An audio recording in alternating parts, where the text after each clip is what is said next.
আসসালামু আলাইকুম ওরহমতুল্লাহ। আজকের ভিডিওতে আমরা দেখাবো আপনি কিভাবে একাদশ শ্রেণীর ভর্তি আবেদন করবেন, পেমেন্ট করবেন, বিষয় চয়েস করবেন এবং পিডিএফ ডাউনলোড করবেন A to Z।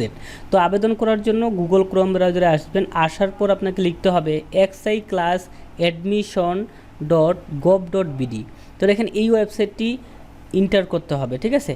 তো দেখেন ইন্টার করার সঙ্গে সঙ্গে এমন আসতেছে। তো এই যে ইন্টারফেসটা আসলো, আসার পর আমরা কি করব, আমাদেরকে সর্বপ্রথম এক নাম্বার কাজ হচ্ছে ইডু আইডি তৈরি করা।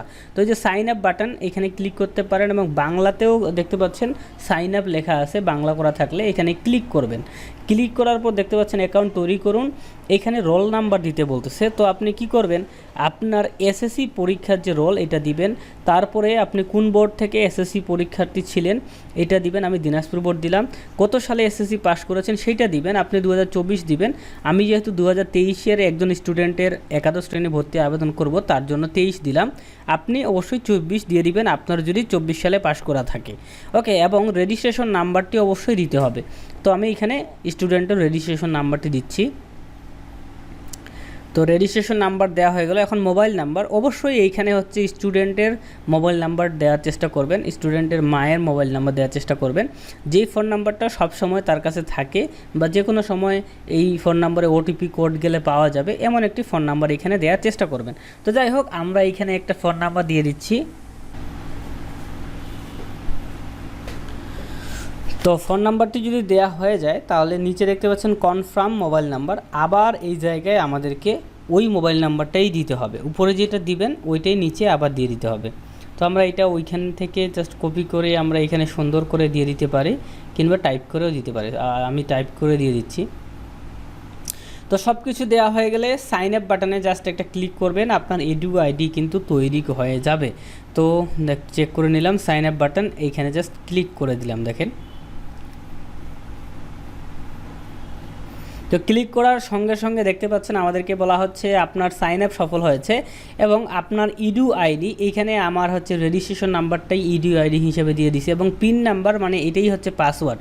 এই যে 24CAQC এটা হচ্ছে পিন নাম্বার। তো আপনি কি করবেন, এই ইডু আইডি এবং মানে পিন নাম্বার এই দুইটা ভালোভাবে এক জায়গায় খাতায় লিখে রাখবেন। এই দুইটা কিন্তু হারাই গেলে আপনি পরবর্তীতে রেজাল্ট দেখতে পারবেন না, অনলাইনে আবেদন করতে পারবেন না। তো যাই হোক, এখন আমাদের ইডু আইডি তৈরি করা হয়ে গেলো। এখন আমরা পেমেন্ট করব। তার জন্য এই যে ইডু আইডি, এটাকে আমি জাস্ট কপি করে ইডু আইডির ঘরে বসায় দিচ্ছি। দেখেন, আচ্ছা কপি হয় নাই, দাঁড়ান।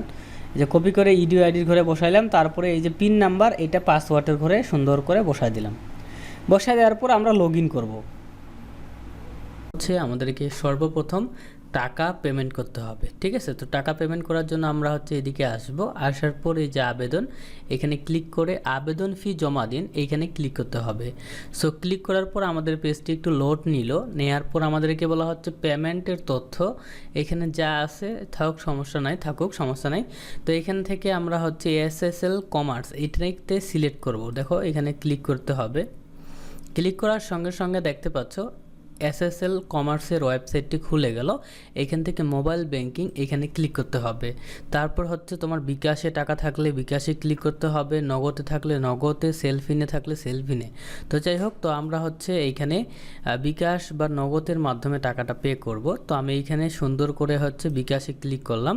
বিকাশে ক্লিক করার পর এই যে নিচে দেখতে পাচ্ছ আমাদের 151 টাকা 98 পয়সা কিন্তু কাটবে, মানে 152 টাকা কিন্তু আমাদের কাটবে। যদি নগদে ক্লিক করি দেখো তাহলেও সেম টাকাটাই কাটবে। তো যাই হোক, যেটা আপনার যেটাতে আপনার 152 টাকা রয়েছে সেটা ক্লিক করে পে, এই যে পে এইখানে ক্লিক করতে হবে। 151 পে 151 ক্লিক করার সঙ্গে সঙ্গে দেখতে পাচ্ছ এখানে হচ্ছে বলা হচ্ছে বিকাশের অ্যাকাউন্ট নাম্বারটি দিতে।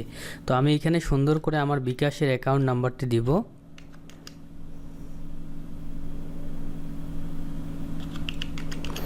দেওয়ার পর কনফার্মে ক্লিক করবো। আর অবশ্যই বিকাশে 152 টাকা থাকতে হবে।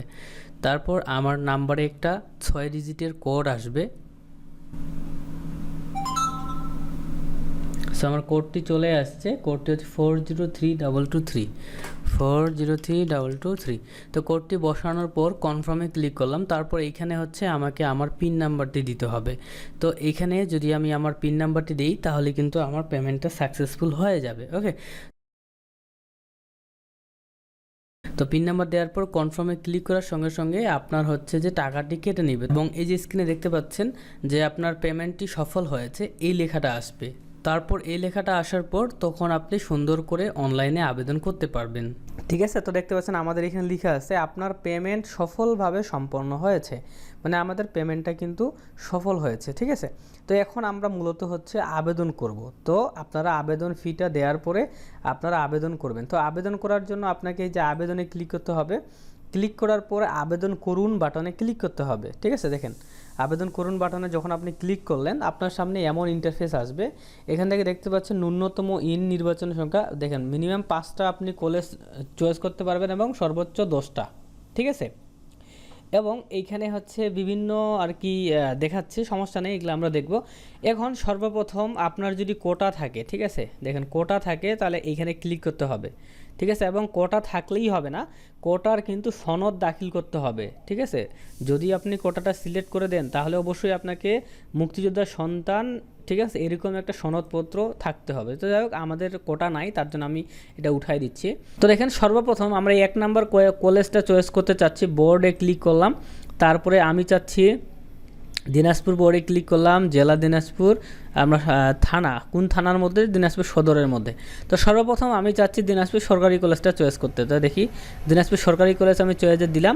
দেওয়ার পর আমাকে বলা হচ্ছে দেখেন দিনাজপুর সরকারি কলেজের এখানে দেখেন হিউম্যানিটিসে আসন সংখ্যা 200টা রয়েছে। ঠিক আছে, এবং দেখতে পাচ্ছেন এইখানে হচ্ছে কমার্সে কিন্তু আসন সংখ্যা কিন্তু 200টা রয়েছে। তো আপনি এখন কোনটা চয়েস করবেন সেটা আপনার ব্যাপার। ঠিক আছে, এবং এইখানে দেখেন SQ মানে কি, SQ মানে হচ্ছে বিশেষ কোটা যদি থাকে, হ্যাঁ, এবং হচ্ছে যে দেখেন EQ1 মানে কি শিক্ষা কোটা। ঠিক আছে, যদি আপনার শিক্ষা কোটা থাকে, বা EQ2 মানে কি শিক্ষা দপ্তর কোটা। তো যাই হোক এই কোটাগুলো থাকলে এগুলাতে আপনি টিকমার্ক দিবেন, হ্যাঁ, এবং টিকমার্ক দিলেই হবে না, এগুলার প্রত্যয়নপত্র কিন্তু দাখিল করতে হবে। আপনার যদি এই কোটাগুলো না থাকে তা তবুও যদি টিকমার্ক দেন তাহলে কিন্তু প্রত্যয়নপত্র দাখিল করতে হবে। ক্লিয়ার? তো দেখেন সর্বপ্রথম আমি কি করলাম, আমি হচ্ছে এইখান থেকে মূলত আর্টসে আবেদন করতে যাচ্ছি। তো আমি এখানে প্লাস আইকনে ক্লিক করলাম। তো প্লাস আইকনে ক্লিক করলাম মানে আমার কিন্তু কলেজটা এইখানে কিন্তু চলে আসলো। দেখেন এইখানে সুন্দর করে আমাদের কলেজটা কিন্তু চলে আসলো। ওকে, এখন আমি 2 নাম্বার কলেজ আমি চাচ্ছি, 2 নাম্বার কলেজ আমি চাচ্ছি দেখি মহিলা কলেজ। তো এটা তো মহিলা কলেজ আসবে না, এটা তো পুরুষের আবেদন। যাই হোক, তো এইখানে দেখেন দিনাজপুর গভর্নমেন্ট সিটি কলেজে আমি দিচ্ছি। হ্যাঁ, তো দিনাজপুর গভর্নমেন্ট সিটি কলেজে দেওয়ার পর এইখানে দেখতে পাচ্ছি যে আর্টসের সিট ফাঁকা আছে 300টা, হ্যাঁ, সায়েন্সের 325টা এবং কমার্সের 300টা। তো আমি এইখান থেকে আমি এই যে আর্টসের এইখানে ক্লিক করলাম। ঠিক আছে, দেখতে পাচ্ছেন এইখানে কিন্তু চলে গেল। ঠিক আছে, আর আপনি চাইলেই হচ্ছে যে সায়েন্সে দিলেন, এই সায়েন্সটাও কিন্তু চলে গেল। ঠিক আছে, আপনি চাইলে একের অধিক কিন্তু একটা কলেজে আবেদন করতে পারবেন। ঠিক আছে, সমস্যা নাই। তো যাই হোক আমি সায়েন্সেরটা দিব না, তার জন্য এখানে ডিলিট করার জন্য এই যে দেখেন এখানে দিলেন, ওইটা চলে গেল। এখন 3 নাম্বার কলেজ, 3 নাম্বার কলেজ আমি এখানে দেখি চেহেলগাজী স্কুলে দেখি, হ্যাঁ, চেহেলগাজী কলেজে দেখতে পাচ্ছি আমি 150টা সিট। আচ্ছা, এটাতে আমি দিব না, আমি দেখি দিনাজপুর আদর্শ কলেজ। তো দিনাজপুর আদর্শ কলেজে দেখতে পাচ্ছি 275টা সিট ফাঁকা আছে। তো আমি এইটাতে টিক দিলাম। ঠিক আছে, যেহেতু আমি সবগুলোই মানবিককে চয়েস দিচ্ছি, আপনারা চাইলে কিন্তু, হ্যাঁ, আপনারা চাইলে মানবিক তারপরে কমার্সেও দিতে পারেন। ঠিক আছে, তো দেখেন আমার 3টা কলেজ চয়েস করা হয়ে গেল। তারপর আমি হচ্ছে এইখানে কোন কলেজটা দিব দেখি, হলিল্যান্ড কলেজে একটু ক্লিক দেই। তো দেখতে পাচ্ছেন 100, এখানে শুধু বিজনেস স্টাডিজ। তো আমি যেহেতু কমার্স নিয়ে পড়বো না, তো আমি এটা দিলাম না। তারপরে এইখানে দেখি দিনাজপুর গভর্নমেন্ট উমেন কলেজ, হ্যাঁ, তো দেখেন এইখানে হচ্ছে মহিলা কলেজ। ঠিক আছে, আমি যার আবেদন করতেছি সে কিন্তু মহিলা না, তার জন্য তার এখানে কোনো সিট দেখাচ্ছে না। ঠিক আছে, উনি কিন্তু পুরুষ। ওকে, তো দেখেন আমি আরেকটা কলেজ যদি দেখি চেরাডাঙ্গি হাই স্কুল অ্যান্ড কলেজ, এইখানে ক্লিক করার সঙ্গে সঙ্গে দেখতে পাচ্ছি এখানে সায়েন্সে 50টা সিট, মানবিকে 100টা সিট, এবং এইখানে হচ্ছে ব্যবসায় মানে কোথায় কমার্স, ঠিক আছে, হ্যাঁ, বিজনেস স্টাডিজ, এইখানে সিট আছে 50টা। তো আমি এইখান থেকেও মূলত এই যে এইটা দেখতে পাচ্ছেন এখানে ক্লিক করলাম, দেখেন আমার 4টা কলেজ চুজ করা হয়ে গেল। আমাকে কিন্তু মিনিমাম 5টা কলেজ চুজ করতে হবে এবং সর্বোচ্চ 10টা কলেজ আমি চুজ করতে পারবো। ঠিক আছে, এবং আপনি চাইলে সায়েন্স আর্টস এইভাবে মিলিয়ে দিতে পারবেন। তো যাই হোক, তারপর আমি আরেকটা কলেজ কি দেওয়া যায়, আরেকটা কলেজ আমি দিব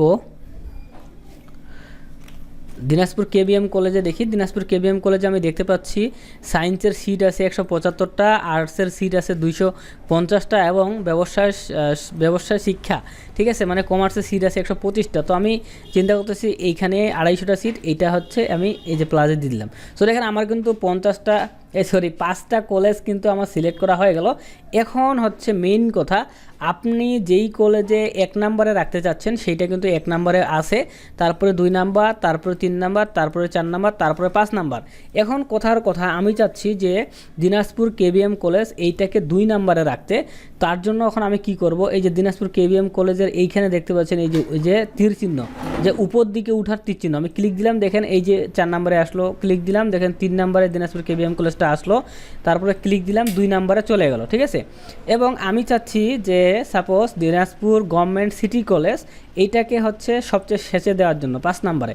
তো আমার এই যে তীর চিহ্ন যদি ক্লিক করি, দেখেন এই জায়গায় চলে আসলো 4 নম্বরে, এবং আবার যদি ক্লিক করে দেখেন আমার এইটা কিন্তু চলে আসলো দেখেন 5 নম্বরে। তো এইভাবে আপনার যেইটা 1 নম্বরে চয়েস আপনি দিতে চাচ্ছেন সেটা 1 নম্বরে রাখবেন, যেটা 2 নম্বরে চয়েস দিতে চাচ্ছেন এটা 2 নম্বরে রাখবেন, যেটা 3 নম্বরে দিতে যাচ্ছেন সেটা 3 নম্বরে রাখবেন। ওকে, তো আমি এই 3 নম্বরটা 4 নম্বরে নিয়ে যাওয়ার জন্য এই চিহ্নে ক্লিক দিব, এবং যদি আমি হচ্ছে এই 4 নম্বরটা উপরে নিতে চাই তাহলে উপরের দিকে তীরে ক্লিক দিলে উপরে চলে গেল, ঠিক আছে। তো সব কিছু যদি আপনার ঠিকঠাক থাকে তাহলে আপনি আবেদন সাবমিট করুন এই বাটনে ক্লিক করে দিবেন। কলেজ চয়েস করা হয়ে গেছে, এখন আমি আবেদন সাবমিট করুন ক্লিক করলাম। ক্লিক করার পর আমাকে বলা হচ্ছে দৃষ্টি আকর্ষণ, আপনি কি সত্যি আপনার বর্তমান নির্বাচিত পছন্দ জমা দিতে চান? সফলভাবে জমা দেওয়ার পরে আপনি আপনার আবেদনটি সংশোধন করতে পারেন।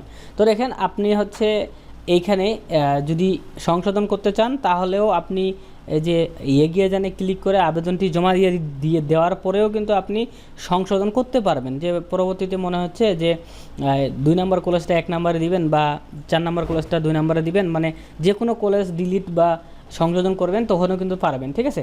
তো যাই হোক, এটা বলে দিচ্ছে যে আপনি চাইলে এখন বাতিল করতে পারেন এবং চাইলে এগিয়ে যেতে পারেন।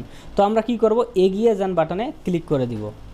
সো তারপর আমাদের সামনে এটা আসলো, আপনার আবেদন সফলভাবে সাবমিট করা হয়েছে, আপনি আপনার পছন্দ অনুযায়ী এটি আপডেট করতে পারেন। তো এখন আমরা ওই যে ঠিক আছে বাটন এইখানে ক্লিক করে দিব। সো দেখতে পাচ্ছেন তারপর এমন পেজ আসলো, এখান থেকে এই যে 5টা কলেজের নাম দেখতে পাচ্ছেন একদম সুন্দর করে এখানে দেয়া আছে। তো এখন আমরা কি করব, পিডিএফ ডাউনলোড করুন ক্লিক করে দিব। ক্লিক করার সঙ্গে সঙ্গে আমাদের একটা পিডিএফ ডাউনলোড হবে, এই যে দেখতে পাচ্ছেন এখানে স্টুডেন্টের সকল তথ্য আছে, ঠিক আছে। এবং এদিকে দেখতে পাচ্ছেন 5টা কলেজ যে আমরা চয়েস করেছি আমাদের প্রায়োরিটি সহ 1 2 3 4 5 আকারে কিন্তু দেয়া রয়েছে। সো এইটা সুন্দর করে প্রিন্ট করে নিজের কাছে রেখে দিবেন। তো সুপ্রিয় সকল ভিউয়ার্স, এটাই ছিল মূলত আমাদের আজকের ভিডিও। তো লাইক করতে ভুলবেন না। আল্লাহ হাফিজ।